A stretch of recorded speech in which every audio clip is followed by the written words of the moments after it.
come back to Jamaica. And run on a ribbon of white sand. Wow! Come to Jamaica and feel alright.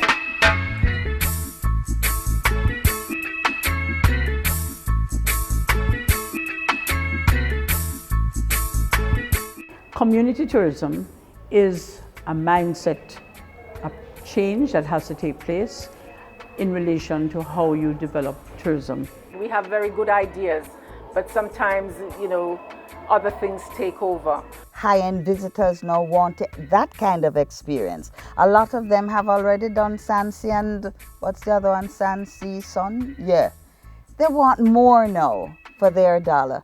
For many years, there have been voices within our tourism industry crying out that Jamaica is more than just sun, sea, and sand. We need to diversify sports, heritage, and believe it or not, even grave tourism. There is much history that can be learned from our graveyards. Are we developing our tourism product in the right way? Are we focusing too much on mega projects? Are we focusing enough on community tourism?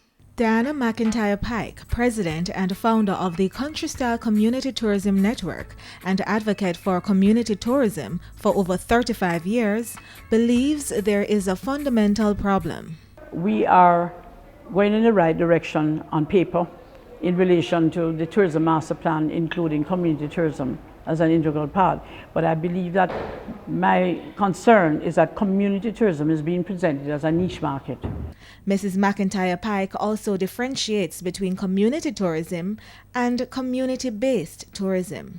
Community-based tourism is where we're talking about being based in the communities with the niche markets, cultural tourism, heritage tourism, ecotourism, graveyard tourism, post office tourism. Among the Ministry of Tourism's major objectives in its master plan for sustainable development, there are two main points of focus as it relates to community tourism.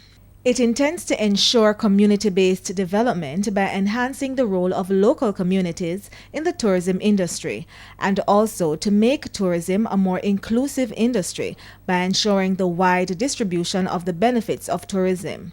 However, there is one community tourism consultant that believes this is not happening as it should.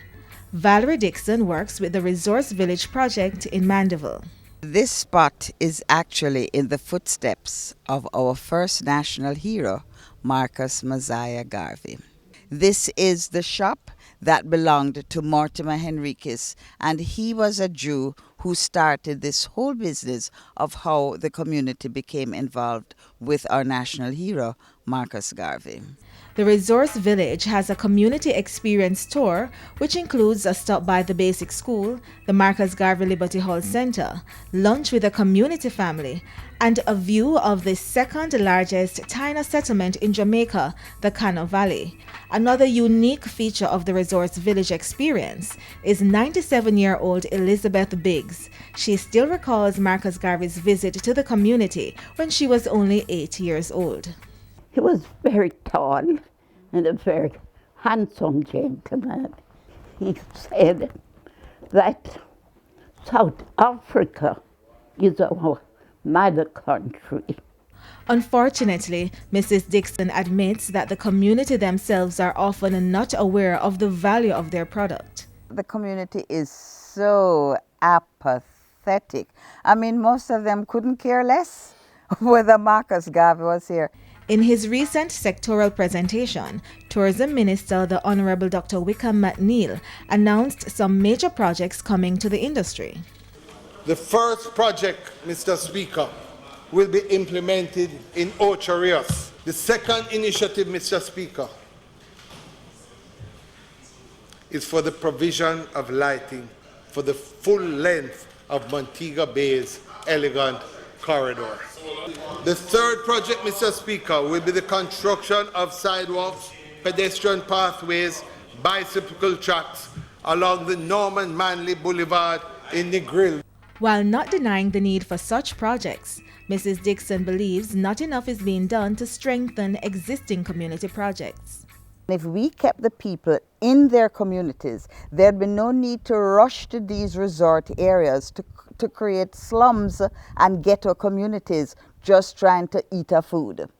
They would be right there in their communities, enjoying the wealth of experience and sharing their culture and history with visitors. The other thing I don't like with regular tourism is that the people are looked upon as museum pieces.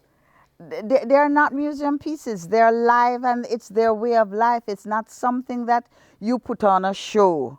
The tourism minister also announced the development of a community tourism policy. The Ministry of Tourism and Entertainment is also working towards the development of a community tourism policy to drill down into the broader base of the economy.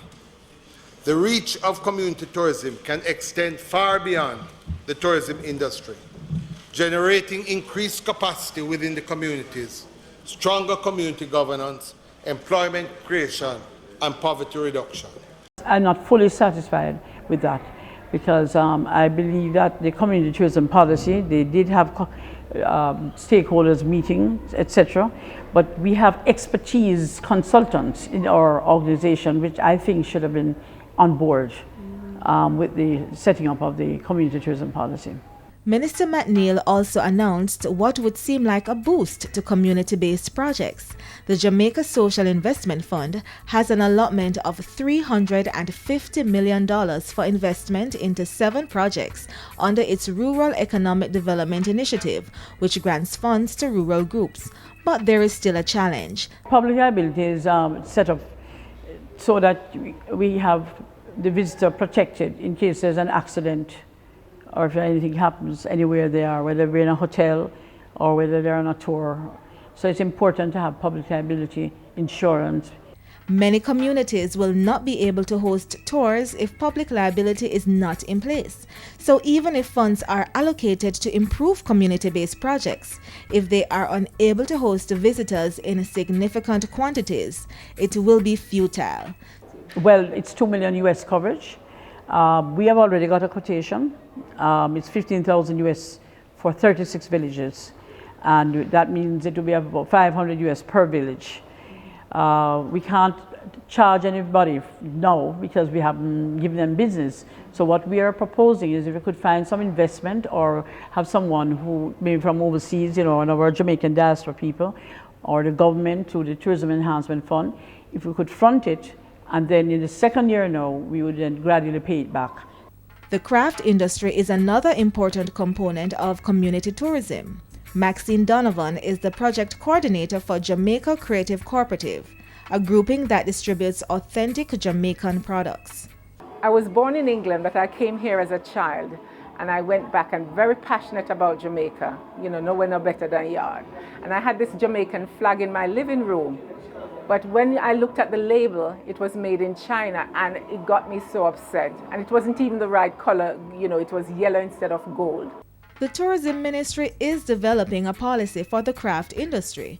I've heard a lot of talk since I've been back and before.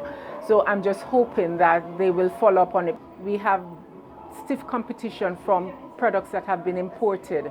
They're a lot cheaper, and I attended a forum set up by the Minister Wickham McNeil and Damon Crawford talking about the craft policy, which they talked about. And that's a problem they realize too. The community tourism advocates are emphasizing that each community project must be treated as a business, and with that, training becomes important. IDB has changed their policy, for example. They're not giving any loans unless you do training in the community that the plan is going to be.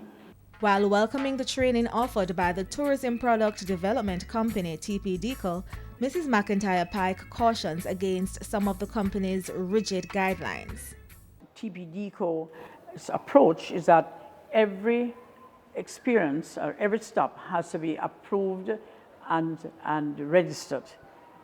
And I don't mind saying I have a problem with that. You can't do that for the whole country. We cannot put so many restrictions on the community persons because they have to earn money. So what is needed to finally move the tourism product forward? What I'd like to see is us stop competing with each other. The government should come in and collaborate with what is already there. Funding is required at the community level, but again, collaboration, because our approach is that every community should have a business plan. Opportunities are there for the taking. The Adopt a Village while on vacation. The Adopt a Village is exciting because people who have money out there, they have their petty cash can take care of a whole village. So the cry goes out for more collaboration, more opportunities for communities to become self-reliant, and therefore further position Jamaica as more than the cliche sun, sea and sand, but as a unique, total experience. Come back to Jamaica. Come run on a ribbon of white sand. Wow!